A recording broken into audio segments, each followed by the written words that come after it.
Au cœur de chaque individu se trouve une aspiration et un désir de Dieu.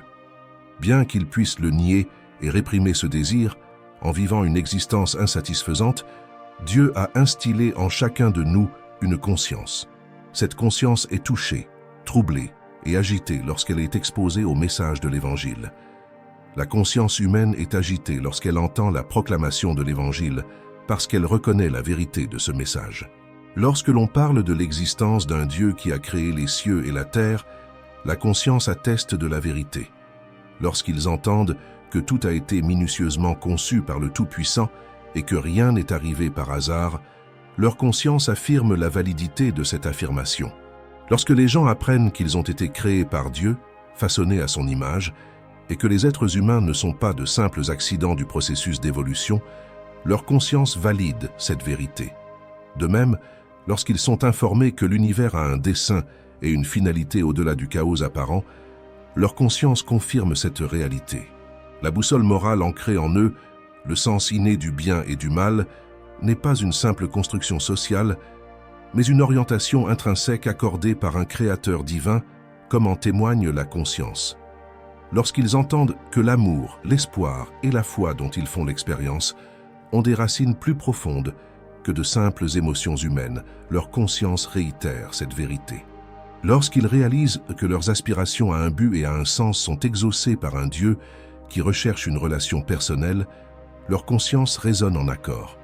À chaque lever de soleil, à chaque respiration et à chaque moment chéri, la conscience fait écho à la vérité selon laquelle il s'agit de dons d'un Dieu aimant qui les connaît intimement.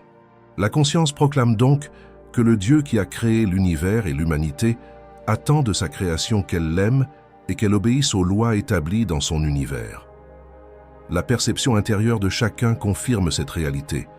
Mais pourquoi les gens sont-ils confrontés à des conflits internes lorsqu'ils reconnaissent cette vérité? La réponse est simple. Le message de l'Évangile expose la culpabilité que chacun partage. Ceux qui l'entendent sont confrontés à leur propre culpabilité. C'est pourquoi beaucoup choisissent de réprimer ce message. Ils pointent du doigt chaque individu, déclarant que tous sont coupables et n'ont pas respecté les lois du Dieu infini. Il a posé des exigences qu'aucun d'entre nous n'a satisfaites, et leur conscience se fait l'écho de cette vérité. Lorsque les gens entendent parler de l'exigence de Dieu de s'aimer les uns les autres, basée sur le fait que tous les êtres humains sont créés à l'image de Dieu et sont donc spéciaux à ses yeux, ils résistent à cette idée. Le message selon lequel Dieu exige un amour total, exprimé dans le passage de Jean 14, 15, « Si vous m'aimez, vous garderez mes commandements », rencontre une certaine résistance, car les gens sont confrontés à la réalité qu'ils n'ont pas obéi à ces commandements. Ils savent qu'ils sont coupables, qu'ils ont transgressé et désobéi à un Dieu éternel et infini. Mais ils préfèrent taire cette vérité. Après tout, qui veut reconnaître qu'un Dieu éternel est mécontent de ses actes? Qui veut affronter la perspective que chaque pensée et chaque action seront soumises à un jugement? Qui est prêt à accepter que tous les péchés soient jugés et que la punition soit éternelle?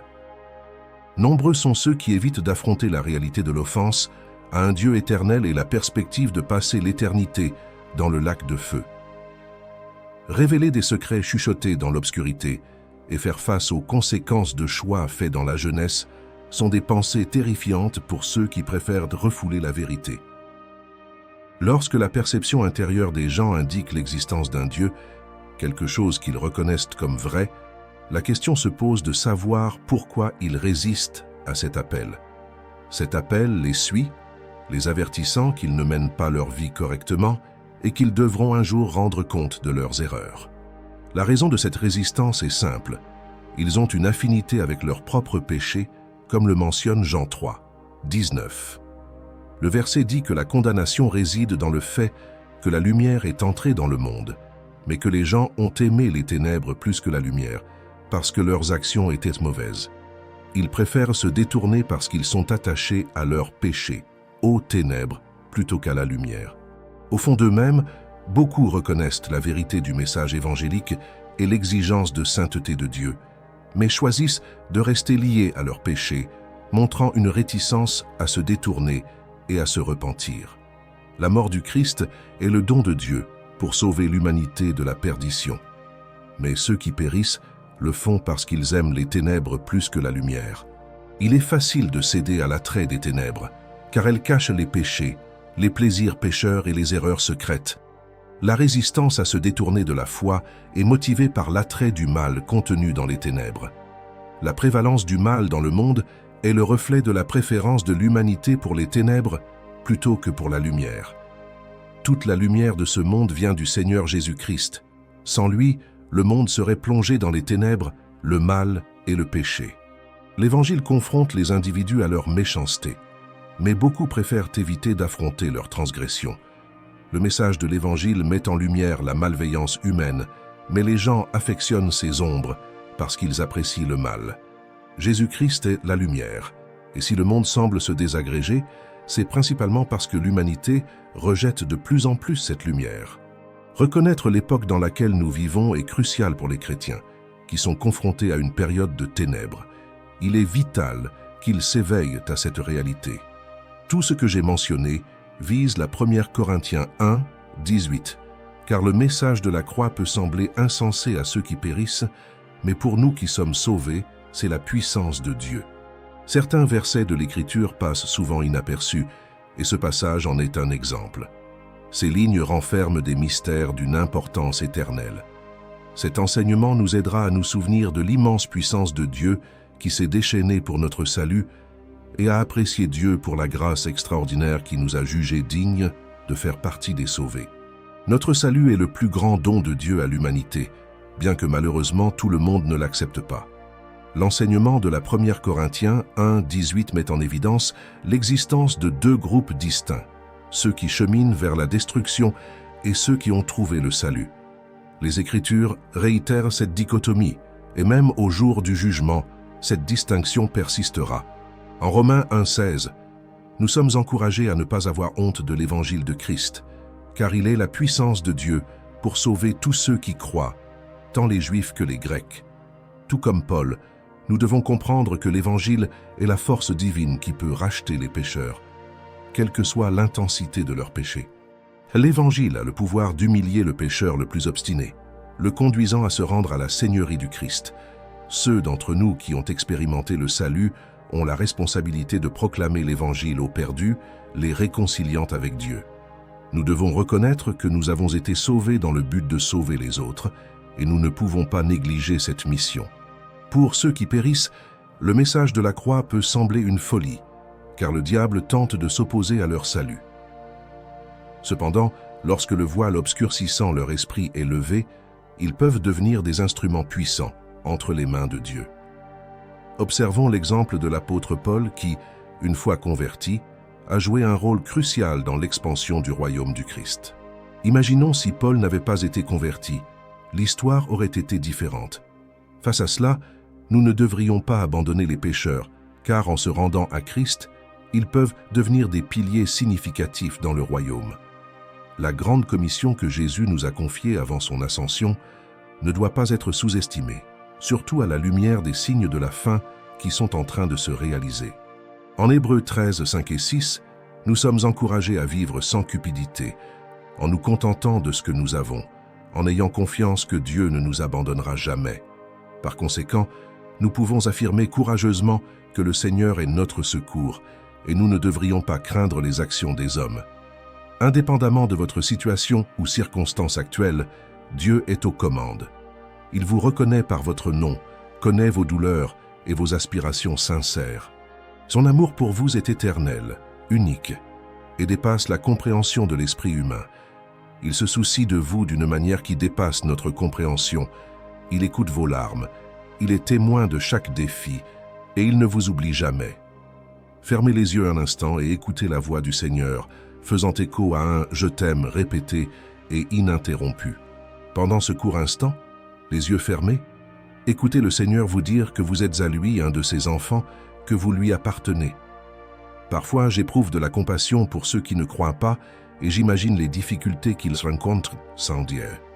Lorsque quelqu'un sans foi meurt, on peut sentir l'emprise de la peur de l'inconnu de l'au-delà, la peur de ce qui va suivre, la peur des flammes de l'enfer. Cependant, pour un enfant de Dieu, l'expérience de la mort est différente. Il n'a pas peur car il sait où il va et avec qui il sera pour l'éternité. Apocalypse 21, 1-4 révèle la vision d'un nouveau ciel et d'une nouvelle terre et la certitude de la présence de Dieu. Les larmes seront essuyées la mort, la tristesse et la douleur n'existeront plus. Dans l'éternité, Dieu sera tout, un avenir à attendre, un désir. Les décisions que nous prenons ont des conséquences, une vérité ancrée dans chaque aspect de notre existence, une vérité fondamentale dans notre essence.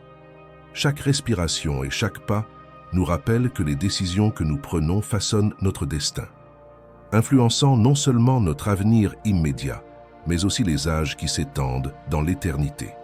Au sein de la sagesse divine, Dieu nous a dotés du libre arbitre, nous donnant la responsabilité profonde de choisir entre des chemins qui nous rapprochent de son amour divin ou qui nous éloignent dans les ténèbres éternelles. C'est dans ce domaine du choix que nos esprits s'affinent, que nos caractères se sculptent et que nos destins se scellent. Les choix ont des répercussions importantes, non seulement sur le cours de notre vie terrestre, mais aussi sur l'orientation de notre éternité. Chaque jour, nous nous trouvons au carrefour de l'éternité, prenant des décisions dont les échos résonnent dans des domaines qui dépassent notre compréhension de mortels. Elles peuvent être des phares qui nous conduisent dans les trains éternels de notre créature, ou des chaînes qui nous entraînent dans l'abîme de la séparation éternelle. La Bible, dans sa sagesse, souligne à plusieurs reprises l'impact éternel de nos choix. Des jardins d'Éden aux visions de l'Apocalypse, nous trouvons des exemples d'hommes et de femmes dont les décisions sont devenues des instruments de bénédiction ou des porteurs du jugement divin. Aujourd'hui, nous nous plongeons dans les Saintes Écritures pour découvrir la vérité profonde des décisions que nous prenons en découvrant 5 choix qui peuvent nous conduire à la perdition. Il ne s'agit pas d'un message de peur, mais d'un avertissement plein d'amour, d'une lumière qui éclaire les chemins qui mènent à la joie éternelle et à la communion divine.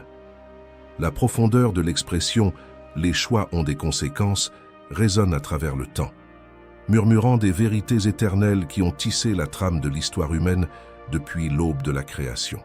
Nous réfléchissons aux jardins immaculés d'Éden où les premières respirations de l'humanité ont dansé en accord avec le souffle du Créateur. C'est là qu'Adam et Ève, les ancêtres de notre espèce, se sont trouvés à la croisée des chemins, face à un choix dont les ombres s'étendront sur des générations, façonnant le cœur de l'existence humaine. Leur décision, le choix de braver l'interdiction et d'adhérer à l'interdit, a déclenché une flotte de tristesse, de douleur et de séparation. Chaque malheur, chaque angoisse, chaque larme versée dans les coins silencieux de la nuit remonte à ce moment dans le jardin où les choix ont déterminé les conséquences. Au cœur de l'humanité, cet épisode est une démonstration vivante et émouvante des répercussions de nos décisions. C'est un écho éternel qui nous rappelle le pouvoir de transformation des choix. Il m'arrive de penser à Ève, la mère de toute vie. Son cœur qui palpitait autrefois dans la lumière de l'Éden est aujourd'hui déchiré par la douleur de la perte et de la mort. L'histoire de Caïn et Abel, la première mort, le premier meurtre, a dû être un coup dur pour son âme. Je ne peux qu'imaginer à quel point son cœur s'est serré, à quel point l'air a dû devenir lourd avec le silence étouffant de la perte. La Bible ne nous parle pas des réactions d'Ève, de ses cris silencieux, de ses larmes d'angoisse, alors qu'elle était témoin des terribles conséquences des choix d'Adam et d'elle-même. On ne lit pas son déchirement en voyant Abel sans vie. On ne comprend pas non plus le poids de son choix lorsqu'elle contemple ce monde de tristesse. On ne peut qu'imaginer les moments de douleur où elle a appris la mort d'Abel, et comment le poids des conséquences a révélé toute l'horreur, les remords qui l'ont envahie alors qu'elle réalisait la sombre et effrayante vérité que les choix faits dans le jardin avaient engendré un héritage de douleur, de mort et de séparation. Les murmures de ce choix unique résonnent à travers le temps, chuchotant au gré de la brise que les décisions ont des conséquences. Ces moments de décision apparemment insignifiants sont porteurs de graves ramifications, ayant le pouvoir de construire ou de détruire, de bénir ou de maudire, d'élever ou de démolir. Littéralement, les choix représentent la différence entre les chemins du paradis et de l'enfer. Rejeter le Christ comme sauveur et négliger la parole de Dieu, comme l'exprime Jean 3, 18, est une décision qui ne peut être sous-estimée. Celui qui croit en lui n'est pas condamné, mais celui qui ne croit pas est déjà condamné parce qu'il n'a pas cru au nom du Fils unique de Dieu. Chers amis, des chemins de traverse s'ouvrent devant nous. Refuser le Christ, le Rédempteur, est un choix dangereux, un chemin qui mène à la damnation éternelle. Rejeter le Christ comme sauveur et négliger la parole de Dieu, comme l'exprime Jean 3, 18, est une décision qui ne peut être sous-estimée. Celui qui croit en lui n'est pas condamné, mais celui qui ne croit pas est déjà condamné parce qu'il n'a pas cru au nom du Fils unique de Dieu. Chers amis, des chemins de traverse s'ouvrent devant nous. Refuser le Christ, le Rédempteur, est un choix dangereux, un chemin qui mène à la damnation éternelle. Il ne s'agit pas d'un voyage dans l'inconnu, mais d'une démarche délibérée qui reconnaît la séparation d'avec le Très-Haut, le rejet des bras éternels tendus qui offrent le salut et le refuge. Le Christ est le chemin, la vérité et la vie. Il est la porte étroite par laquelle nous devons entrer pour avoir part à la vie éternelle. La décision la plus grave et la plus cruelle que l'on puisse prendre est de se détourner des mains tendues du Sauveur. Jésus est le chemin incontournable, le seul moyen de s'engager avec lui. La grandeur et la puissance de notre Seigneur et Sauveur, Jésus-Christ, dépassent tous les archanges réunis. Puisse cette vérité résonner dans nos cœurs, allumant une flamme d'espoir et de force intérieure. Dans le livre de l'Apocalypse, nous assistons à une scène glorieuse, alors que Jean contemple les cieux ouverts, révélant Jésus-Christ comme le lion de la tribu de Juda, la racine de David. Le titan lion de Juda évoque une image de puissance, de majesté et d'autorité. Il n'est pas un spectateur passif, mais le roi des rois et le seigneur des seigneurs qui nous guide vers la victoire. Il est le commencement et la fin, le premier et le dernier, l'éternel sans commencement ni fin. Il est le grand je suis, auto-existant et totalement suffisant, existant au-delà du temps et de la création elle-même. Il est l'ancien des jours, dont la sagesse et l'autorité transcendent les âges. Il est le Verbe incarné qui habite parmi nous, plein de grâce et de vérité. Il est la lumière du monde qui brille dans les ténèbres, dissipant la peur et apportant l'espoir aux perdus. Il est le bon pasteur, guidant avec amour son troupeau et le protégeant du mal. Il est le pain de vie, comblant la faim de nos âmes par sa vérité nourrissante. Il est l'eau vive, étanchant la soif de nos cœurs par son amour éternel. Il est la résurrection et la vie, vainqueur de la mort et offrant la vie éternelle à tous ceux qui croient en lui. Il est le chemin, la vérité et la vie, l'unique voie d'accès au Père. Il est la porte, l'entrée du salut, où nous trouvons la vie abondante et l'accès à la présence du Père. Il est le grand médecin qui guérit les cœurs brisés et restaure nos blessures. Il est le consolateur, qui apporte le réconfort dans les moments de tristesse et nous inonde d'une paix qui surpasse toute compréhension. Il est le Rédempteur, qui a payé le prix de nos péchés par son sang précieux. Il est l'agneau de Dieu qui enlève les péchés du monde. Il est le justicier qui nous déclare justes par la foi en lui. Il est le prince de la paix, qui rétablit la réconciliation entre Dieu et l'humanité. Il est l'avocat qui intercède en notre faveur auprès du Père. Jésus est le seul chemin, le chemin incontournable. Le rejet total du Christ n'est pas la seule voie menant au danger éternel. Le fait de saper subtilement sa parole est également dangereux. Proverbe 13 souligne cette vérité. Celui qui méprise la parole s'attire la ruine, mais celui qui respecte le commandement sera récompensé. La parole de Dieu est la boussole qui guide notre voyage. Et la vénération de ses commandements n'est pas seulement une manifestation extérieure de religiosité, mais une transformation intérieure qui aligne notre volonté sur la sienne.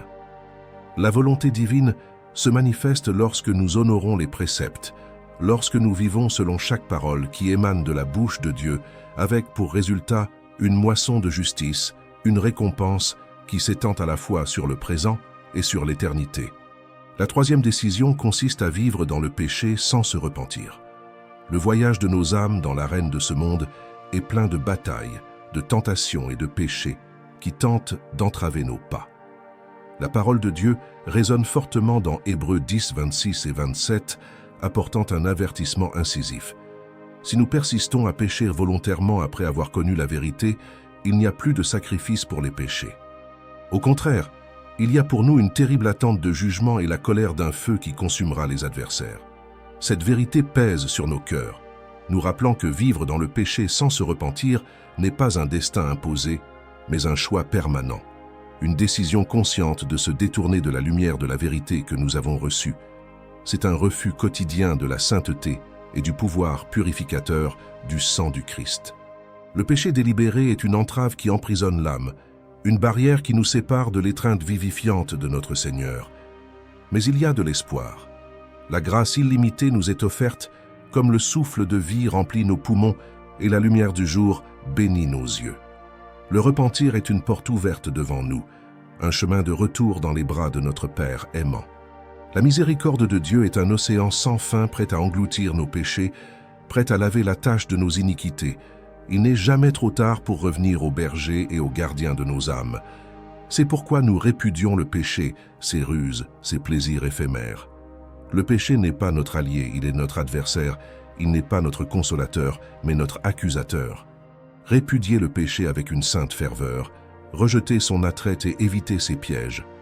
Embrassez plutôt les commandements d'amour de notre Seigneur, marchez sur les chemins de sa justice et trouvez la paix dans vos âmes.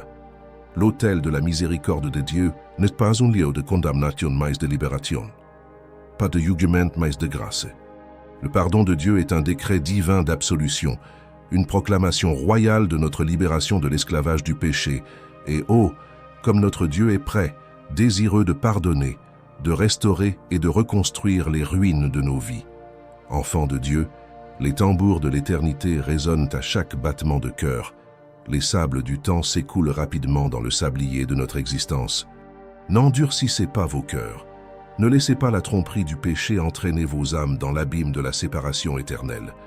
Repentez-vous aujourd'hui, tournez vos cœurs vers Dieu aujourd'hui et expérimentez la puissance transformatrice de son amour rédempteur aujourd'hui.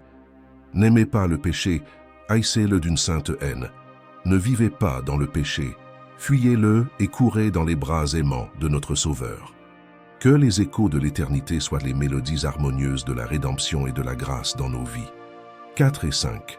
Reniez le Christ devant les hommes et aimez le monde plus que Dieu, notre Seigneur Jésus, le Verbe éternel incarné, proclame une vérité d'une profonde gravité dans Matthieu 10, 33, en déclarant « Mais quiconque me reniera devant les hommes, je le renierai aussi devant mon Père qui est dans les cieux. » Ce reniement n'est pas seulement un bref murmure de trahison, ni un écho éphémère d'abandon comme l'illustre Pierre.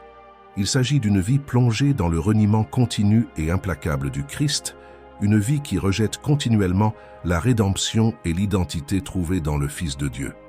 Ce choix, cette décision, résonne dans les chambres de l'éternité avec des conséquences d'une profonde signification.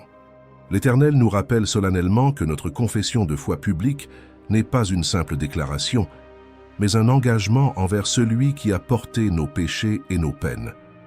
L'appel retentissant de 1 Jean 2, 15 résonne comme un coup de clairon dans nos cœurs, nous avertissant de ne pas nous attacher au monde ou à ses séductions. C'est un phare spirituel qui éclaire le chemin de nos choix. L'attrait du monde est tangible, ses promesses de plaisir et de joies éphémères séduisent l'âme par des tentations chuchotantes. Cependant, aimer le monde est un choix, enveloppant nos affections dans les ombres fugaces des plaisirs terrestres. La parole de Dieu souligne l'essence de notre voyage, nous exhortant à résister aux charmes éphémères du monde.